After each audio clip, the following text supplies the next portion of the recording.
After natin pag-usapan ng P-trap, dumako tayo sa part 2. Very important na magpo-provide pa rin tayo ng clean out na kahit sabihin natin na ang likod lang naman nito ay septic tank, in the future, maaari pa rin itong magbara na may bukasan sa flooring. Dito gumamit tayo ng combined 45 degrees. Ano-ano nga ba ang next tip and techniques video na pwede kong i-share sa inyo? Dito sa shower floor drain, diretso sa storm drain or yung sa catch basin. At ang wastewater naman from toilet bowl is diretso sa septic tank. Tip number 5 o yung magiging vent nito is kailangan parallel sa ating septic tank. Ito kasi yung magsisilbing puwet nito, hindi maging bloated o mapuno ng hangin ng septic tank upang maiwasan yung pagsabog o yung pagtagas sa iba't ibang parte ng ating septic tank. Tip number 6 o yung paggamit natin ng at least number 4 na storm drain. Enough na ito para hindi magunahan yung rainwater pababa dito sa ating catch basin. Sa catch basin natin may alaki tayong 30 by 30 cm.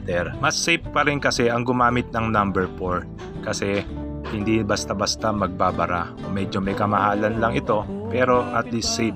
Dito sa next catch basin natin, sigurado makakara. Dito kasi nakatap lahat sa catch basin yung ating mga floor drain. Dito sa laundry area, gamit tayo ng 3 o at least 45 degrees. At syempre, ganun din sa lababo dito sa dirty kitchen. At sa floor drain ng shower area sa may toilet ng ground floor. At ganun din sa shower area ng second floor. Nakatap lahat ito sa catch basin.